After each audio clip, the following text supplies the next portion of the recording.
Verdade, imparcialidade. Começa agora o programa A Hora da Verdade. A apresentação: Carlos Frederico Gomes. Olá, amigo assinante, estamos iniciando mais um programa A Hora da Verdade na sua TV+, canal 15 da Multiplay, na sua TV, na sua Litoral TV, canal 5 da NET.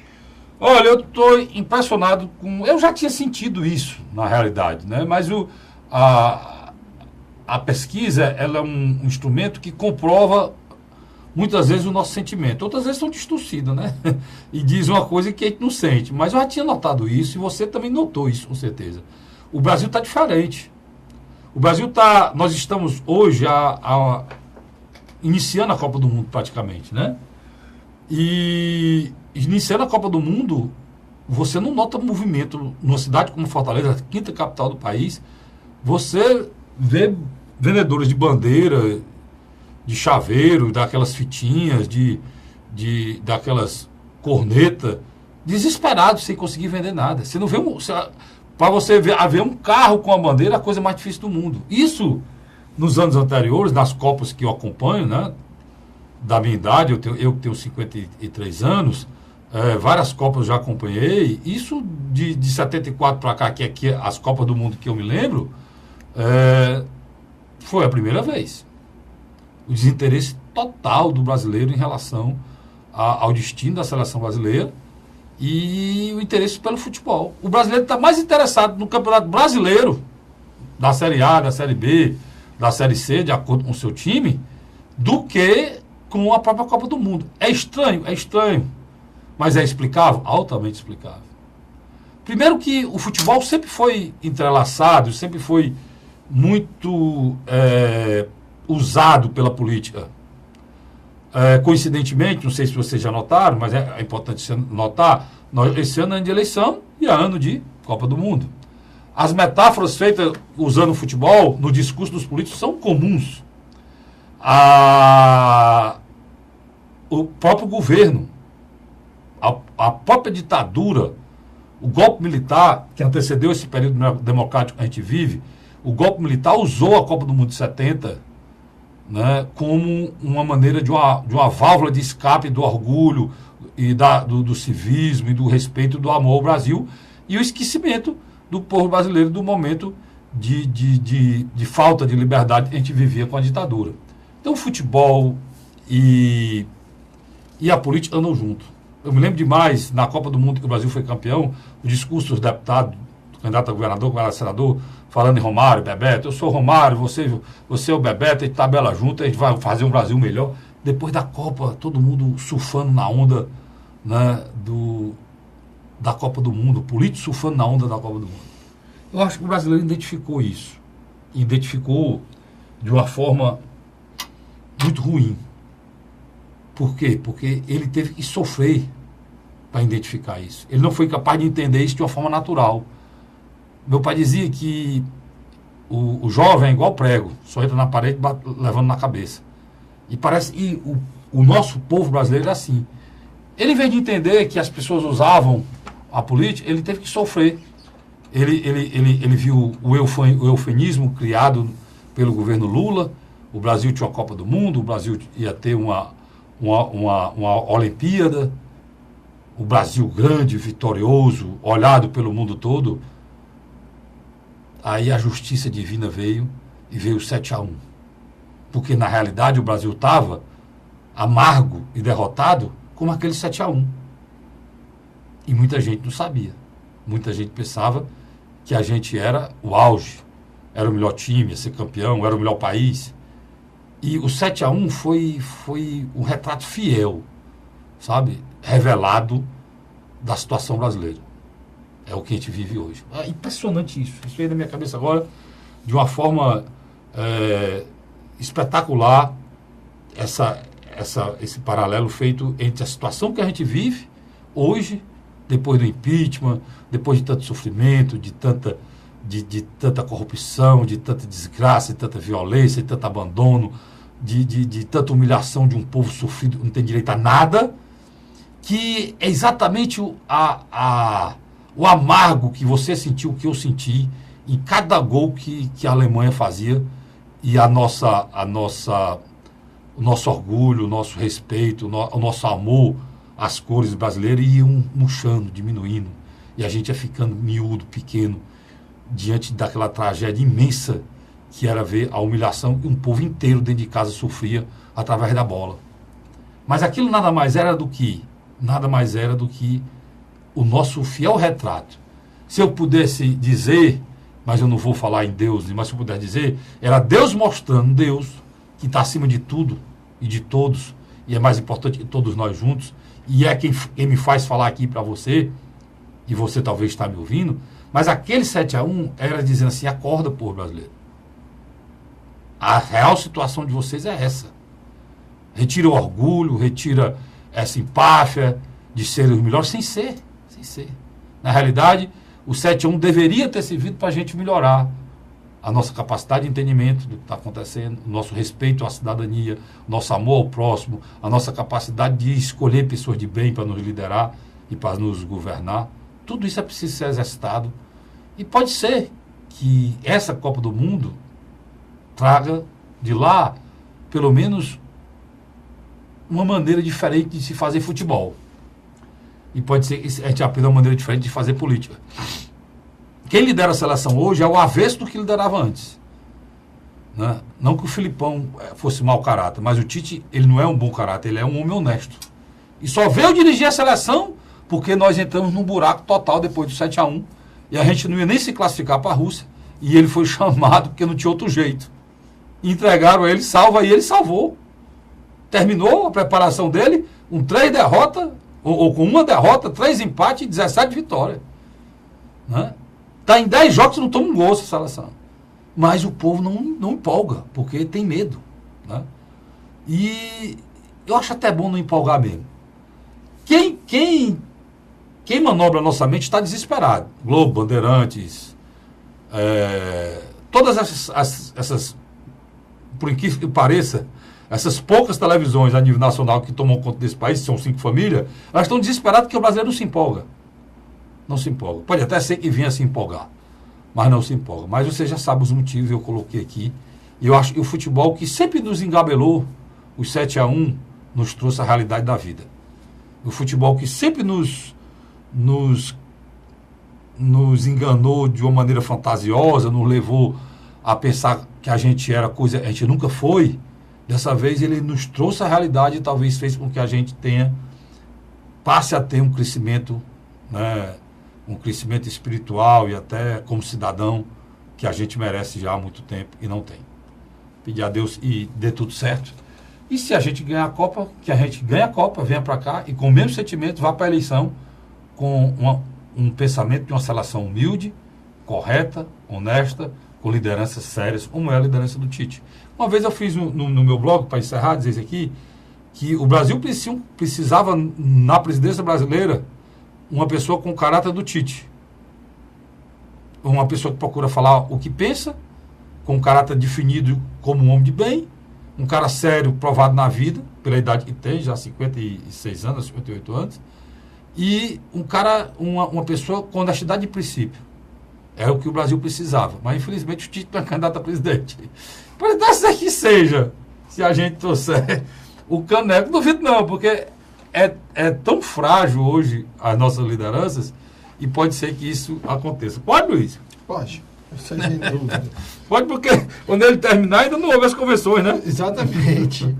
Isso você duvida que vai ser um dos nomes, porque o nome tem, só para você começar seu comentário, o nome tem recall, todo mundo sabe quem é, vai ter admiradores, né? E o Brasil está pobre de lideranças com recall e com admiradores, né? A seleção brasileira, dirigida pela uma entidade que, na minha opinião, já tinha que ter sido acabada, que era a CBF. A CBF não tem mais motivo para existir.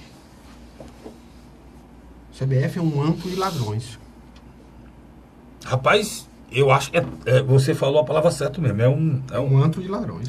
É um corvil de lobos larápios. Porque só não está preso o último, que estava aí, que saiu há um mês atrás, porque ele saiu. Porque o Ricardo Teixeira é processado para ser preso, o Zé das Medalhas está preso lá Tu viu o apartamento? O cara tem um apartamento aqui da avenida em Nova York, no prédio do Trump, cara. Dele apartamento. Quinta Avenida, né? É. E o prédio é aquele prédio do Trump, o mais emblemático lá. Exatamente, quer dizer, você Do nota, presidente Trump. Sabe quem é? O Zé das Medalhas. Ele é tão ladrão que na premiação ele pegou uma das medalhas e entregar e botou no bolso dele. Por isso que o nome dele é o Zé das Medalhas, o Zé Maria. Quer dizer, são coisas que a gente vai notando. O brasileiro, ele está transferindo seu nacionalismo para outras questões. O futebol hoje já não é mais um local onde você literalmente aproveitava e mostrava seu amor à nação e, ao mesmo tempo, você descarregava uma energia que você tinha acumulado, na qual você saía dali com uma autoestima. Vamos lá, na Copa de 70 nós ganhamos. 90 milhões de ação. Você lembra da música? Lembro. Lembro não, tu é novo, pai. 74. Diga, cante a música pra mim ver. 90 milhões de ação. Pra frente, Brasil. Salva a seleção. Isso aqui era Garrincha?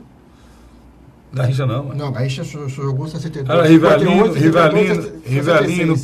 Rivelino, Jairzinho, Pelé, Tostão, Carlos Alberto Torres, Félix no gol. O Arthur era o goleiro reserva. Chegou a vir jogar aqui no... Você não sabia desse meu dom para futebol, não? Não sabia não. Então, você pega as Copas de 70, 74, 78, tínhamos equipes competitivas. 3 decepções grandes. Tivemos um fracasso enorme. A gente foi campeão em 70, aí não foi fracasso, mas tivemos um 74. Nós fomos para a semifinal. Mas perdemos feio aí. Uhum. Foi na Argentina, 74? 74 foi para a final Alemanha e Holanda. Mas 74 foi aonde a Copa? Na Alemanha. Na Alemanha. Alemanha Ocidental. Isso, tá certo. E 78 na Argentina. Que nós fomos... Nós fomos garfados no 6-0 que eles deram no Peru e tiraram a gente invicto. 78. Aí a de 82, que foi uma Copa que a gente tinha o melhor time e não deu certo.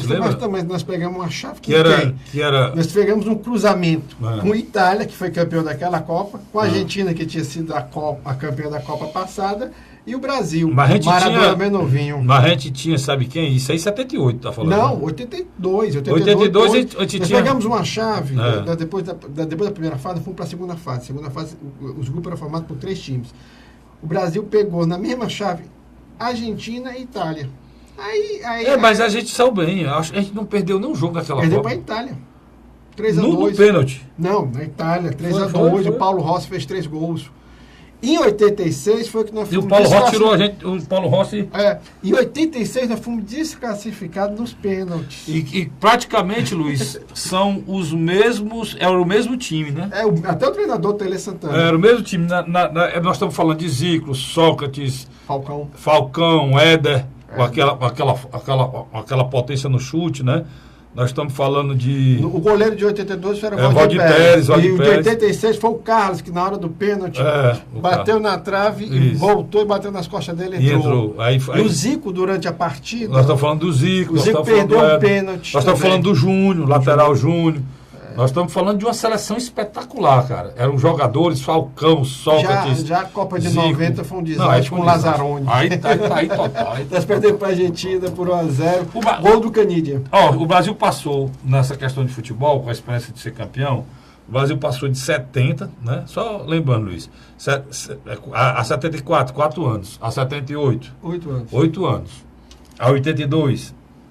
Nós passamos 24 anos. 12 anos. Só para ter ideia. Cada Copa a gente está falando aqui. 86, 82, a seleção espetacular. A gente não ganhou nada. 90, 86, a seleção espetacular. 86. A gente não ganhou nada. 2 seleções espetaculares. São craques inesquecíveis.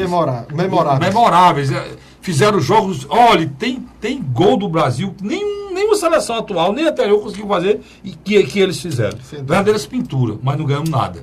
Aí fomos para 90, esse desastre aí. 94... Campeão. Estados Unidos. Foi Romário e Bebeto, né? Estados Unidos. Aí em 98... Nós fomos para a França. Perdemos naquela... Aquela final que o Ronaldinho passou mal. O Ronaldinho comeu panelada com o Sarrabulho lá e passou mal. Na listagem foi colocado Edmundo, depois ele entrou em campo. O treinador era o Zagallo. Era o Edmundo e o Zagallo botou para dentro e foi um desastre. Não sei que aquela Copa ali parece que foi Tem alguma coisa muito nebulosa por trás. Ninguém sabe daquela história. Aquela história ali não está bem contada. Aquela história daquela Copa é muito parecida com a morte do Tancredo Neves, é muito parecido com a morte do Teoriza Vasque, é muito parecido com a morte do Juscelino Kubitschek, a morte do Marechal Castelo Branco. Tem uma cena do Zagallo dando a entrevista depois do jogo, aí o cara pergunta se o Ronaldinho não tinha condições, aí o Zagallo disse, não, estava com condições precárias. Aí um dos jornalistas apoquetou, porque colocou. Aí ele gritou, me respeite, não sei o que ali e tal. Em 2002 foi a Copa da Coreia do Sul e do Japão. Foi feito em 2 países, na qual nós fomos também campeão. Em 2006 foi na Alemanha. De 2002... Que o Parreira era o treinador. Aí é a Copa do Ronaldinho, né? Do Ronaldinho, do Rivaldo. Tão esquecido Rivaldo. Ronaldinho Gaúcho. E por ser nordestino, foi totalmente esquecido e não haveria o Penta. Nós estamos falando do Penta, né? Sem Rivaldo. Rivaldo foi figura fundamental. Quando ele não faz o gol, ele dá o passe. O Cafu. Cafu, né? Então e o Rivaldo tratado de uma maneira desprezível pela imprensa brasileira. Em 2006 era o Parreira de volta à frente da seleção. Nós perdemos a Copa da Alemanha. Em 2010 foi na África do Sul. 2006 nós fomos até onde? Nós fomos desclassificados pela França. Agora isso, mandou a gente para casa. Foi. A França que ganhou o campeonato, depois mandou a gente para casa de novo, né? Que foi vice, né? Foi. E para completar... Sim, aí 2006... Que ganhou para a Itália. E foi a Copa aonde? Foi na Alemanha. De novo. Já teve 70... Mas é o país unificado. 74, agora para a Alemanha unificada. Unificado. Em 2010 foi a África do Sul. A África do Sul também. Aquele time do Dunga que não vamos nem comentar, meu amigo. Desastre. 2014 nós chegamos aí para a semifinal. Você não se lembra onde foi, né? Foi aqui no Brasil. Né? E aí nós vamos entrar aqui num bocado de coisa. Depois é legal você misturar futebol. Tudo é misturado, olha. 2014 foi aqui, né meu chefe? Foi, chefe. Foi. E o que é que você lembra da Copa 2014? 7-1. Mas além do 7-1, o legado. Qual foi o legado? Roubo. Obras inacabadas. Obras inacabadas, roubo. Roubo. Só você lembra de roubo. O estádio tá roubado, roubaram o metrô, roubaram não sei o quê, Rapaz, foi roubo por cima de roubo. Agora, deixa eu lhe dar um dado, para você ver como são as coisas. Tem gente falando muito de ditadura, né? Padrão FIFA, você lembra? Vamos falar, padrão FIFA, legal. Nós queremos uma educação e saúde com padrão FIFA, né? A FIFA mandando no Brasil. Quantas vezes eu bradei aqui nessa televisão e dizia assim, rapaz, o Brasil tá de cócaro para esse Blatter, eu não sabia nem que ele ia ser preso, né? Eu não sabia nem que ele ia estourar, mas eu disse, lá eu chamei muitas vezes aqui, aquele Valker, né? Você sabe por que ele foi preso? Geraldo Valker foi preso. Mas você sabe por que ele foi preso? Porque os Estados Unidos concorria para ser sede da Copa em 2000. Eles fizeram o esquema para vir para cá. Não, 2022. Isso.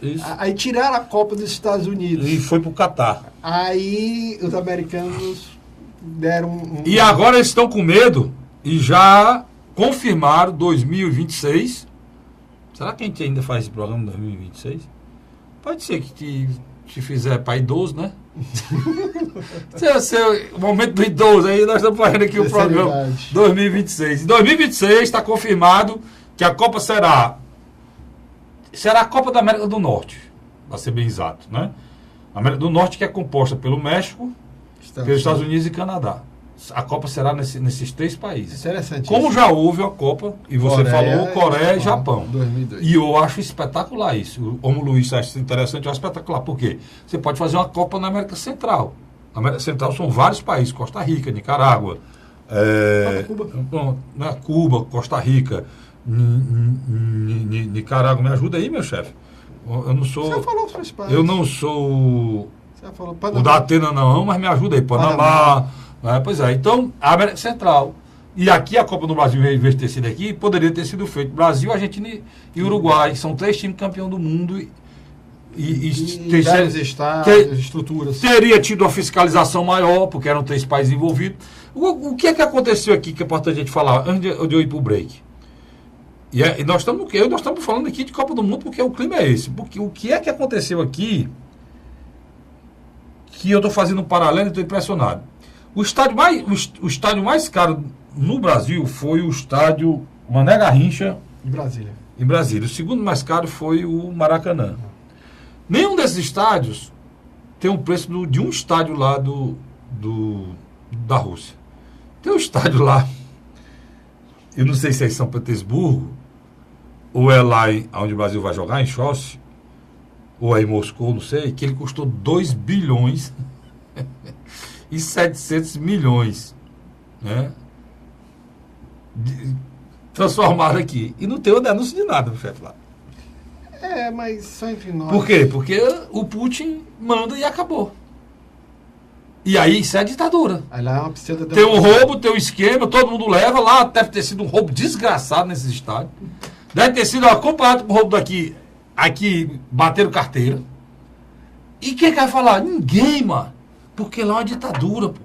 Carlinhos, deixa eu só pegar um Entendeu? Deixa eu só pegar um gancho que você está falando. A estrutura da Copa de 94 dos Estados Unidos está lá presente ainda. Da França não precisou muita coisa, já tinha uma estrutura muito boa. Esses países têm estrutura grande. Coreia e Japão já tinham uma estrutura. A Alemanha nem se fala. Mas 2010, África do Sul, roubo. 2014, Brasil, roubo. E Rússia agora, roubo. Agora roubo lá é grande na Rússia. O velho BRICS, né? Esses ditos países emergentes. Os 3 países do BRICS. O BRICS é uma tentativa de criação de um bloco econômico. É um bloco econômico envolvendo países em desenvolvimento. Em espanhol seria em desarrollo. Mas... Só falta a Índia ter... Bota a China lá só por uma questão de ficar perto do grande. Porque você não dá comparar a China com o Brasil, nem a China com... Tem 2 que não dá para estar nisso aí, não. Nem o Brasil, nem a África do Sul está no nível da Rússia e no nível da China. A Rússia e a China é outra coisa completamente diferente. Você está vendo a Rússia na televisão e é aquilo ali mesmo. Agora, a Rússia é o seguinte, você tem milhões de pessoas pobres e miseráveis. A zona rural da Rússia é praticamente inabitável, porque é o maior país do mundo, sem os agregados. Ele já foi a metade do planeta, no tempo que era a União Soviética, né? que tinha aquele leste europeu todinho, aquela parte dos Balcãs todinho. Uma parte da Ásia. Uma parte da Ásia, a parte grande da Ásia. Né? E hoje ficou resumida a Rússia, não é nem a Rússia Imperial. Eles querem a Rússia Imperial. Né? A Rússia Imperial é a mesma Rússia comunista. Né? Tamanho. É o tamanho, mas... O Putin, ele tá Putin porque ele quer ser um czar, né? E lá e ele vai conseguir. Ele era primeiro-ministro, virou presidente, aí passou o tempo presidente e virou primeiro-ministro, aí elegeu o presidente. Aí voltou agora para presidente de novo. É uma ditadura. Ninguém fala nada. Quando o cara fala, fica como se não aconteceu nada, aí acontece, o cara tá comendo aqui um negócio e começa a babar, cai para trás, morreu, ninguém sabe como. Diga de passagem, só para a gente ir para o segundo grupo. Depois que o Donald Trump bombardeou lá a Síria, tanto ele como os iranianos, eles agora estão calados. Porque agora tem outro doido lá, né? Tem outro doido. Um doido, inclusive, que se encontrou com outro doido, né? E eles se deram tão bem que eu nunca vi tanta alisada entre aqueles homens, né? Os homens queriam um soltar uma bomba no outro, chamando de fogueteiro, outro não sei de quê. E tu viu aquilo, Luiz? Isso a gente vai discutir depois. É uma coisa impressionante. Negócio mesmo, porque eu tinha uma frase antiga. Outro se reconhece, né? Pois é, doido com doido se entende. Eu morro de medo desses dois doidos com botão. Mas só que tem um detalhe. Para apertar, né? O chinesinho lá notou que o buraco é mais baixo com o Donald Trump, né? Querendo ou não, o bicho é meio barrento, viu? Vamos faturar, senão eu não consigo pagar o nosso programa. Vamos faturar, eu volto já, não sai daí não. A Hora da Verdade.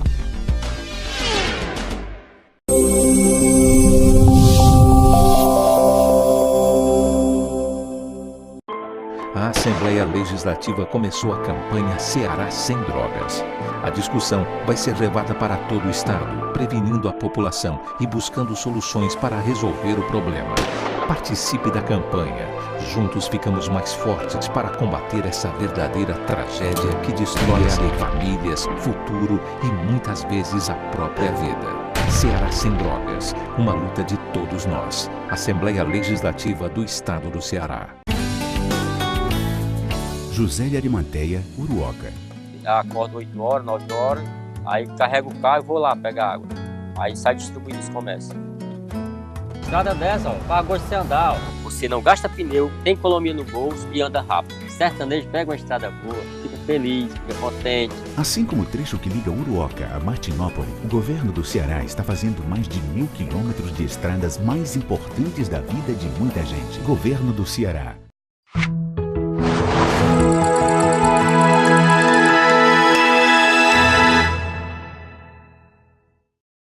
A Hora da Verdade. Estamos de volta com o segundo bloco do nosso programa A Hora da Verdade, na sua TV Mais Canal 15 da Multiplay e na sua Litoral TV Canal 5 da NET. Olha, eu estava me lembrando aqui que quem tinha razão era o Enéas. Eu terminei falando aqui sobre o Donald Trump e o Kim Jong-un, é? Exatamente, é. O cara chamou ali, foi Kim Jong-un. Não é o One não, mas é Kim Jong-un. É qualquer porcaria dessa daí. Mas deixa eu dizer aqui. Eu estava me lembrando do Enéas. O Enéas disse uma coisa uma vez, candidato a presidente da República, e ele tinha razão. E eu vou fazer uma reflexão, Luiz, se ele tinha razão. É em 94, viu a campanha? Em 94 que ele dizia que o Brasil necessitava, tinha que ter a bomba atômica. Aí, como o Luiz já captou. O senhor gosta, meu inigualável guru, você captou numa velocidade tão grande que eu não tinha nem falado nada não pra você, mas meu inigualável guru, não puxa aquele lenço pra dizer meu amado mestre não, e eu vou dizer, meu inigualável Rolando guru, leve. rolando leve, você tá ajeitando rolando leve, meu inigualável guru, agora você vai me dizer, eu não esperava isso aqui, eu digo que esse programa aqui é vivo, mas não tem nada combinado, você vai me dizer por quê que ele achava que o Brasil teria que ter a bomba atômica. Não, ele acreditava que o Brasil deveria participar do seleto grupo no mundo que tem ogivas nucleares. Para ter o respeito, bem. É. Porque o Kim Jong-un é um doidinho qualquer que lidera um país que resolveu, para manter uma dinastia, uma ditadura do pai dele, do avô dele, que vem de lá para cá, desde a guerra e separou as Coreias lá. Aí as Coreias são, o programa da verdade também tem um lado internacional aqui e diz respeito à vida da gente. O que as Coreias, o que é as duas Coreias, para mim é o exemplo que o Brasil deve ter. É o grande exemplo que o Brasil deve ter. Por quê? A Coreia do Sul é um país forte, é um país rico, é um país de qualidade de vida espetacular, de um povo desenvolvido e inteligente. E a Coreia do Norte é um país pobre, miserável, a população passa fome, não tem emprego, a única coisa que tem é um governo que manda e a população obedece cegamente e morre de fome com a qualidade de vida terrível no esgoto da lama. E que diabo é isso, Cassinho? São os dois países. A Coreia do Norte, se for olhar a questão até de praia, de estrutura, de tamanho físico, é até melhor do que a Coreia do Sul. E por que não é tão rico ou tá tão pobre? Porque na época da guerra das Coreias e da Segunda Guerra Mundial para cá, foi decidido que a Coreia do Norte, nessa divisão que houve entre comunistas e capitalistas, a Coreia do Norte ficou comunista e a Coreia do Sul capitalista. Só que a Coreia do Sul não foi preocupada com o capitalismo, não. Foi o que ela fez. Ela investiu, mas investiu mesmo maciçamente num bicho chamado, que todo mundo fala e ninguém faz aqui, educação.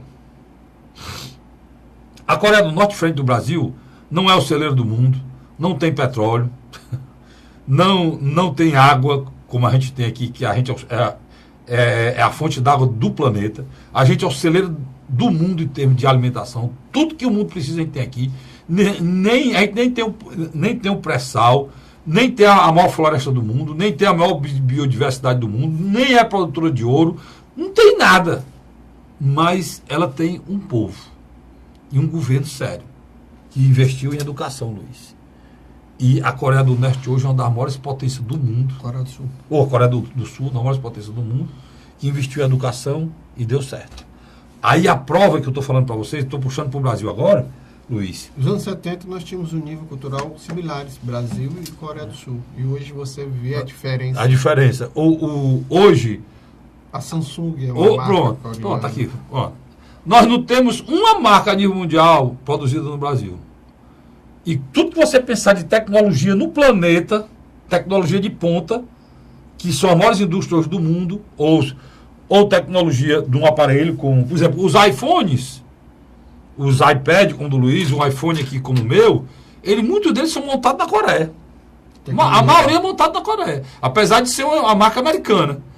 E o Samsung, que é a maior competidora do iPhone, é da onde? Coreano. Os carros coreanos no mundo todo. Porque tecnologia vem da onde? De educação. E é um país riquíssimo hoje, né? E é interessante, o próprio Vietnã, que teoricamente, como a China é comunista, usou o mesmo expediente da Coreia do Sul, investiu em educação. Aí o Luiz puxou, ele está hoje...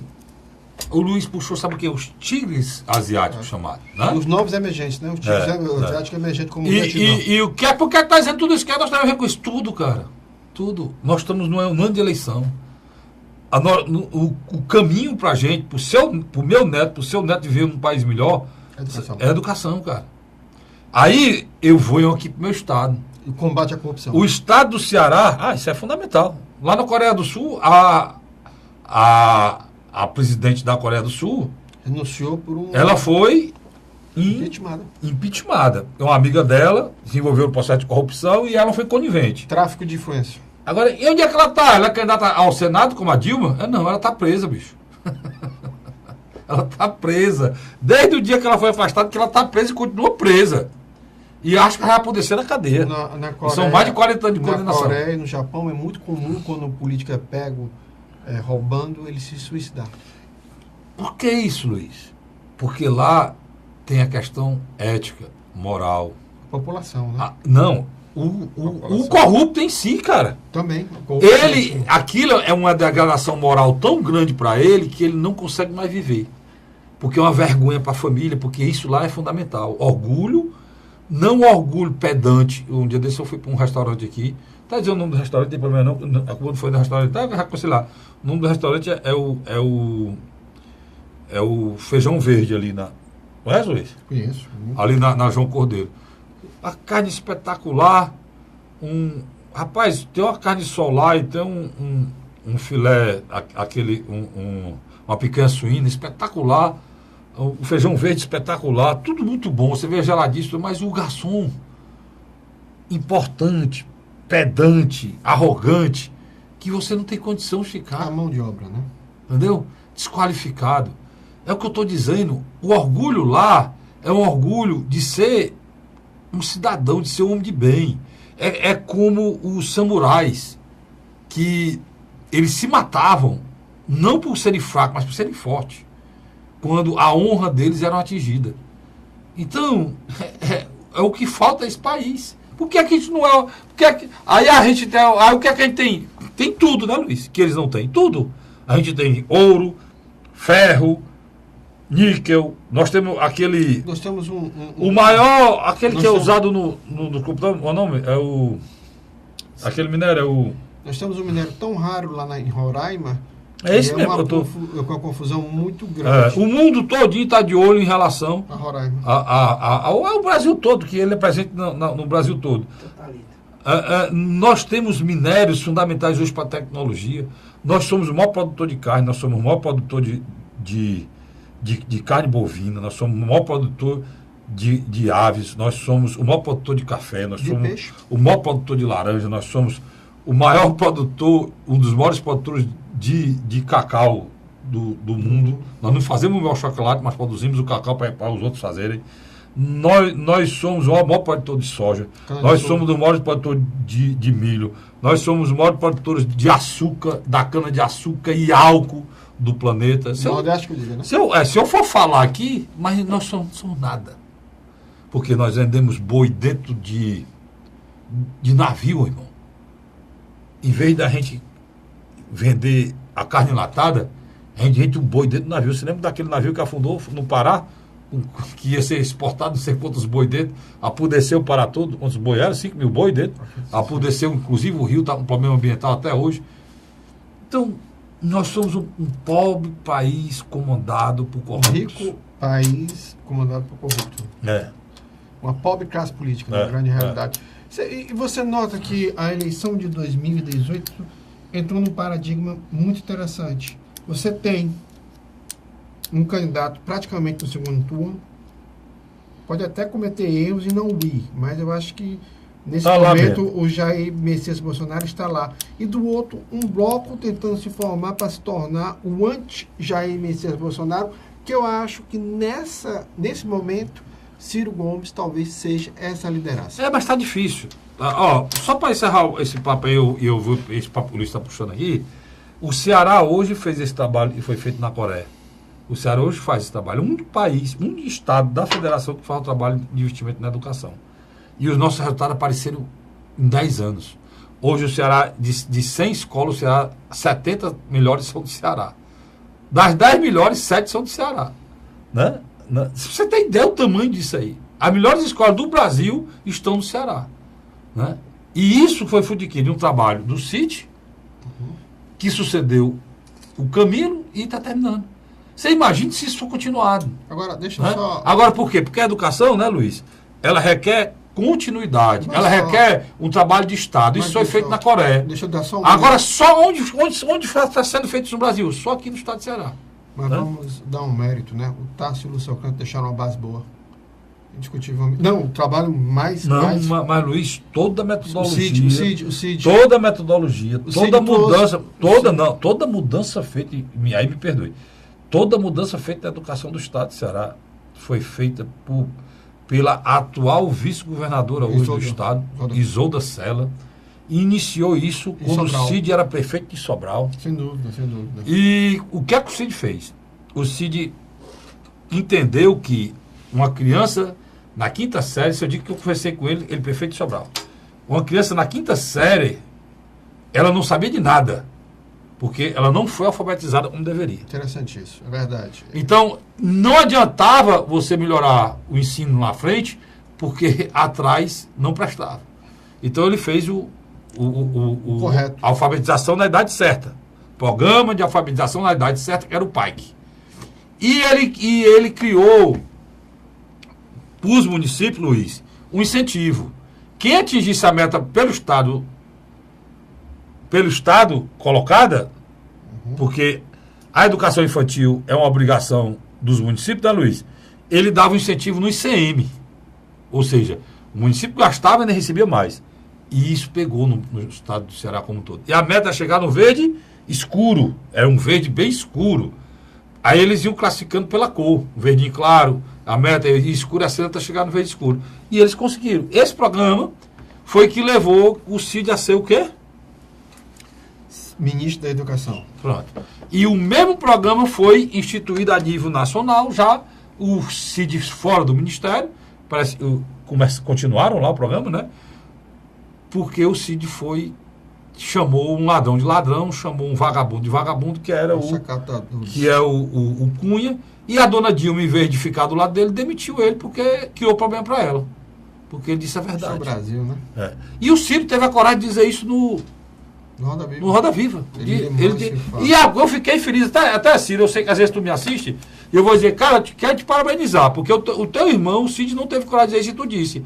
A verdade, Luiz, a Dilma naquele momento, ela foi muito mau caráter. Ela vai ter apoiado o Cid, macho. O Cid foi pra lá. Ela estava sendo chantageada pelo Cunha, aí quis fazer meia boca, demitiu o Cid, por ele ter ido para a Câmara e falar a verdade. Todo mundo esperava que ele ia pedir desculpa de ter chamado a Câmara de achacadores. Não, o achacador maior que é você. E naquele dia o governador Cid Gomes representava todos nós. E todo o povo brasileiro que sabia que era o Eduardo Cunha. Né, Luiz? Um ano depois a Dilma cai. E o Cunha está preso até hoje. Não, um ano depois, literalmente, a Dilma cai. Pelas mãos de quem ela Eduardo Cunha defendeu. Quis fazer acordo, né? Agora, Carlos, é impressionante o naufrágio do partido do PSDB, né? O PSDB literalmente... Agora, deixa eu só voltar àquele assunto que você falou. Luiz, é um estique e colhe monstro, né? O Ciro foi assediado pelo PP... Pelo DEM. Ou pelo DEM... E pelo PP, tá certo. E pelo PP, que é centro-direita, os dois. Mas o Ciro, parece que deu uma declaração aí, ou falou de uma maneira de entender errada, que ele disse que ele Na primeiro... Argentina, ele estava na Argentina. que ele primeiro Buenos tinha, Aires, ele tinha uma negociação já avançada com o PCdoB e com o PSB, e o PSB principalmente, que não tinha que não tinha candidato a presidente, né? E aí o DEM e o PP se afastaram. Porque desvirtuaram as palavras. Disseram, ele foi deixado de lado, né? Não, mas na grande realidade é interessante, quando houve esse imbróglio, uma figura sobressaiu. O ex-governador Cid Gomes, que mantém uma boa relação com o presidente nacional do PP, o senador do Piauí, Ciro Nogueira, e também mantém um diálogo muito bom, tanto com Rodrigo Maia, presidente da Câmara, como o prefeito de Salvador, ACM Neto. Esse último, na minha avaliação, que é o presidente nacional em substituição a Agripino Maia, esse sim eu acho que tem um verdadeiro interesse dessa união entre Ciro... E a principal figura depois do Rodrigo Maia, né? Os partidos do chamado Centrão, eles caíram na real. Ou eles apoiam uma candidatura que dê uma sobrevida a elas de diálogo. Ou eles acabam. Porque a tendência do Jair Bolsonaro é se tornar um governo fechado. E aí tem mais. Deixa eu só continuar essa relação aqui. Eles se afastaram e o Ciro se aproximou, estava quase conseguindo o PSB. Mas aí o Lula, velho Lula, né? Na cadeia, conseguiu criar uma corrente para dividir o PSB, né? O Lula para se salvar, ele implode a esquerda, ele implode o sistema político brasileiro e implode a própria nação. Mas eu acho que o Ciro dá a volta por cima e consegue trazer o PSB. Não, o Ciro já demonstrou uma coisa ímpar. Ele está mais maduro, tem uma inteligência emocional bem maior do que na campanha de 98, 2002. Está se distanciando do Lula. Eu acho que o Ciro caiu na real que o PT não vai apoiá-lo. O Ciro, eu não sei, ele não entende isso, tão inteligente que ele é. O único empecilho para ele chegar à presidência da República é o próprio Lula. A própria pesquisa mostra isso. Na hora que você tira o Lula, ele cresce. Então, se ele ficar nessa história de... ele vai se acabar. Agora, é impressionante, ele tem que procurar o terreno para andar. Impressionante como, do outro lado, o ex-presidente Fernando Henrique Cardoso, a turma pode falar mal dele como presidente, mas ele como intelectual e um cara que monta bem o tabuleiro político, ele já notou que a única saída do PSDB é apoiar Marina Silva. E ele está tentando levar o partido é o que salva, o que poderá salvar o PSDB. E a Marina precisa, porque... de tempo, televisão... justamente isso. Partidário. É o queijo com o doce. Só como é que a Marina vai explicar, tá ligado a esses homens, é que é o problema. É igual como o Ciro explica aquele vídeo dele falando que o Aécio, ele renunciaria à candidatura dele para apoiar o Aécio. Mas só que aquele é outro Aécio, né? Não é o Aécio que apareceu depois. Essa semana a gente viu coisas, cenas inusitadas.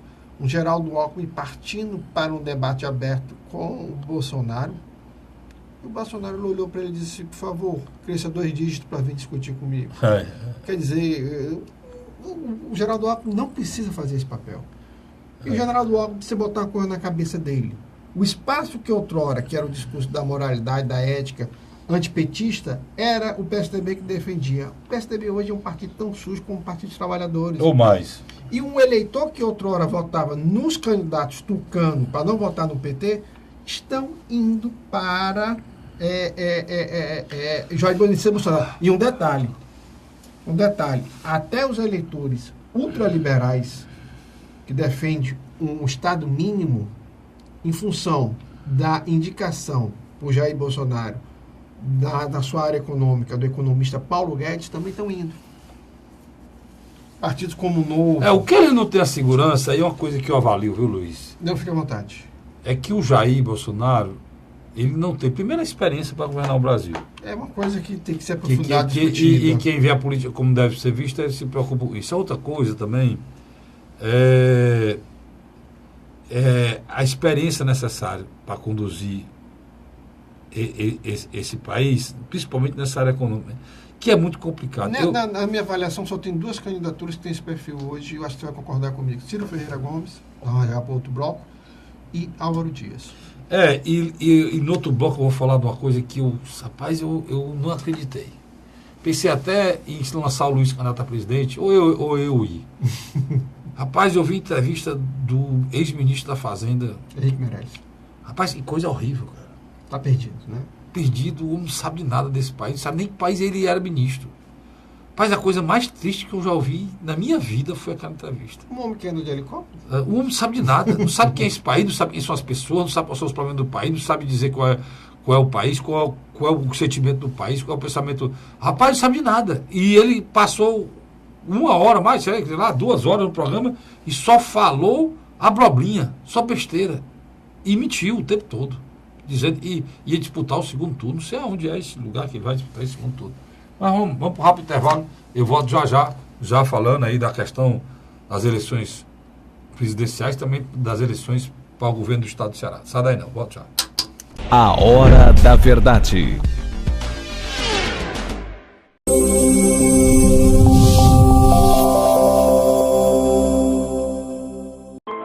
A Assembleia Legislativa começou a campanha Ceará Sem Drogas.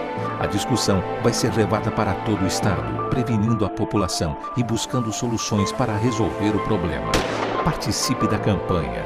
Juntos ficamos mais fortes para combater essa verdadeira tragédia que destrói famílias, futuro e muitas vezes a própria vida. Ceará Sem Drogas, uma luta de todos nós. Assembleia Legislativa do Estado do Ceará.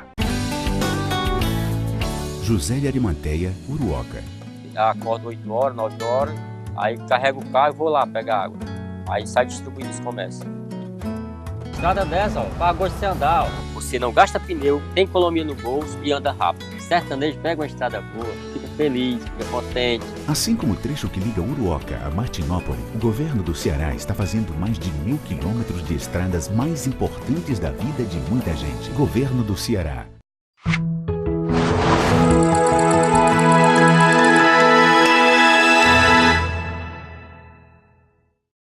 A Hora da Verdade.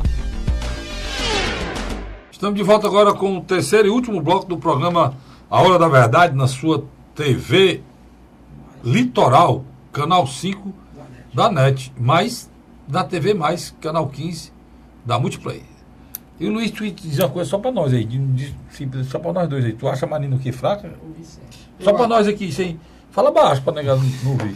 Eu acho que a Marina, depois que saiu do segundo turno, ou do primeiro turno de 2014, ela nunca mais encontrou um eixo direcional em termos de discurso. Eu acho que ela ficou perdida. Olha, ela apoiou o Aécio no segundo turno e depois literalmente mergulhou e passou muito tempo fora dos holofotes. se a gente fizer uma avaliação dos Roda Viva, o Ciro ganhou disparado de todos até agora. Sem dúvida. Muito bem, inclusive era um programa mais vivo, houve discussões, né, entre o entrevistado e os entrevistadores. Eram pessoas que estavam lá com o intuito de constrangeiro e no final foram constrangidas, né? Ele se sabe bem. Se sabe muito bem, já diferente de outros, como o do seu Meirelles, foi uma chacota. Houve chacota lá da resposta que ele não dá para entender. Ele só conseguiu falar de economia de uma forma rasteira, mínima, sem nenhum pingo de profundidade. Nada. Depois da crise da Petrobras, perdido. Né? Uma fala arrastada, uma coisa sem lógica. O cara perguntou como é que ele via, como é que ele identificava o sentimento do povo brasileiro, o que era o Brasil. Não tinha uma agenda, né? Não, ele não tinha agenda de nada. Ele não tem projeto nenhum para esse país, nenhum. Não sei nem como é que é candidato a presidente. Né? É verdade. Eu não sei nem como é que é candidato a presidente. Né? Então eu vi ali, Luiz, e PMDB está perdido. Total. É verdade. Então, o que eu estou vendo claramente, a não ser que mude, o PMDB é uma carta hoje fora do baralho na política brasileira. O MDB, na minha avaliação, assim como os partidos que outrora controlavam a política nacional, como o antigo DEM, antigo PP, o próprio PT... Não, mas esses daí, Luiz, eles estão tentando se salvar pelo meio. Mas... Eles estão entre hoje o PSDB, né? E acenando por Ciro entre o PSDB e o PMDB.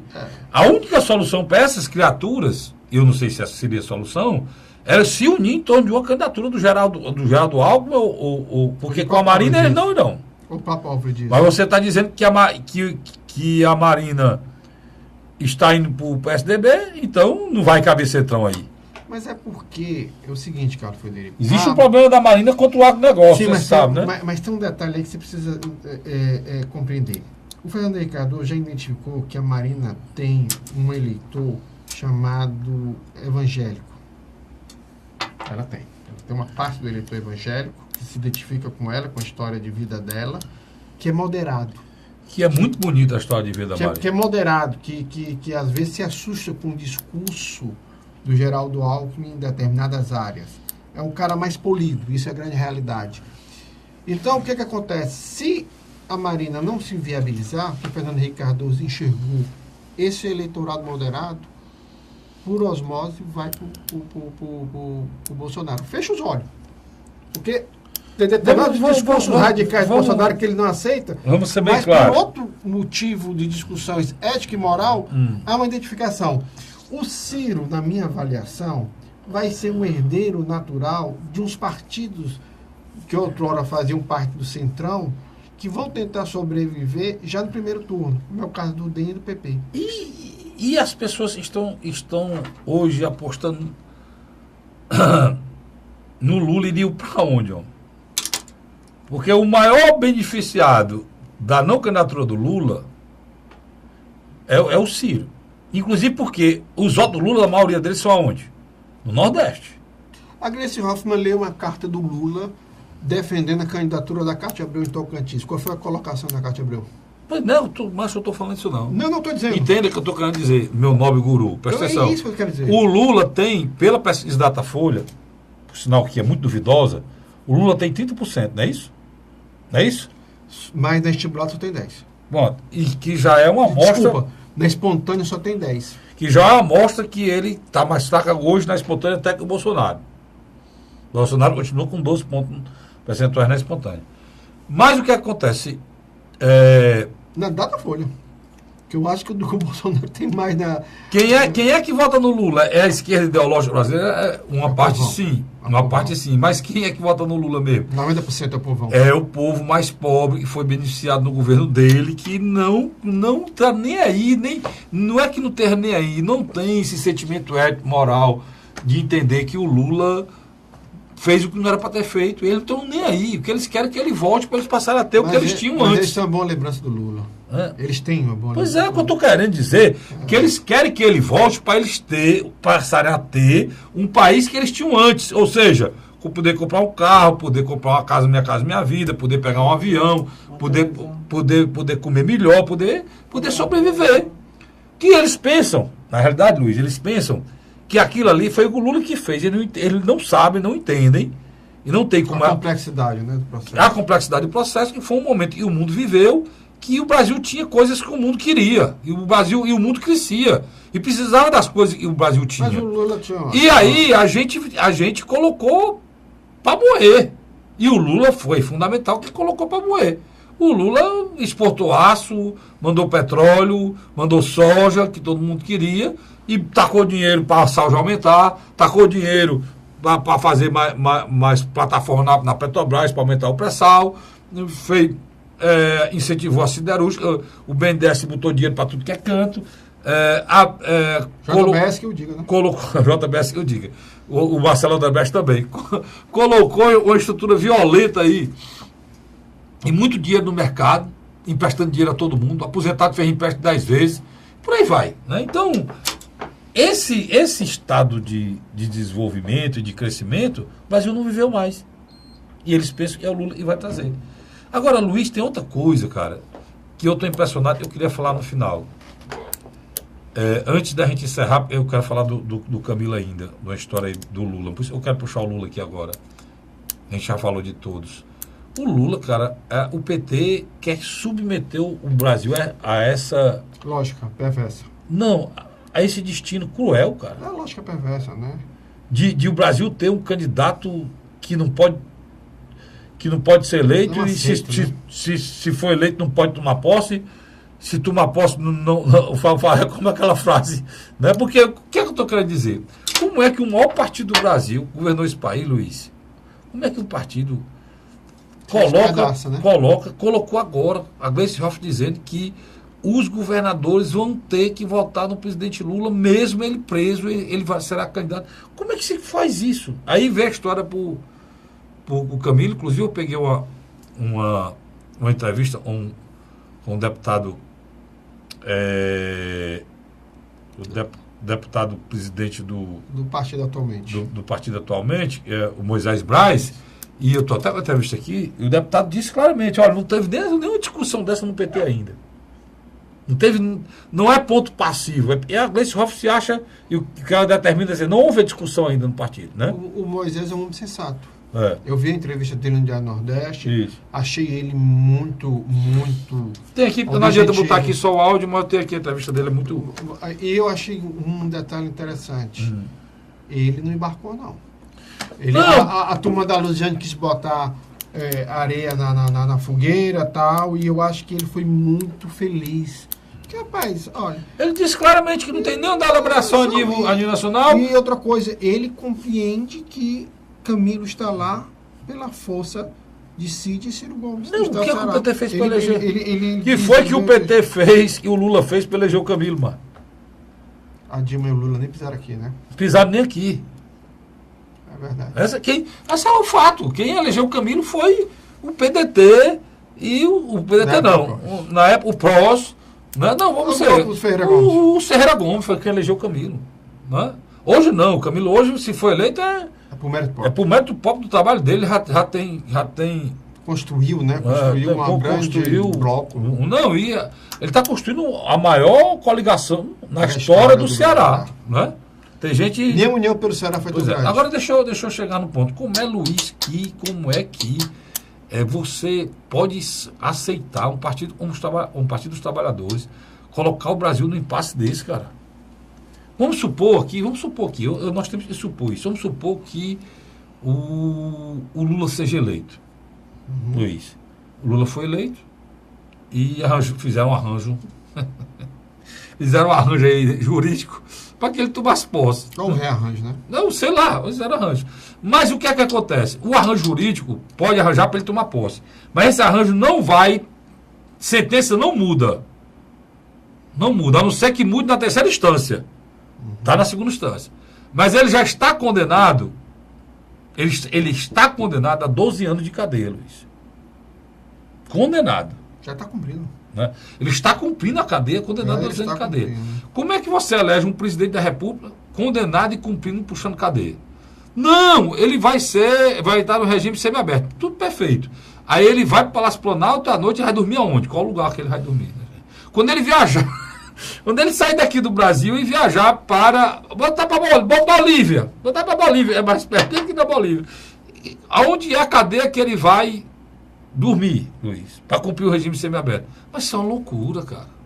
Não existe isso. Mas existe, Luiz.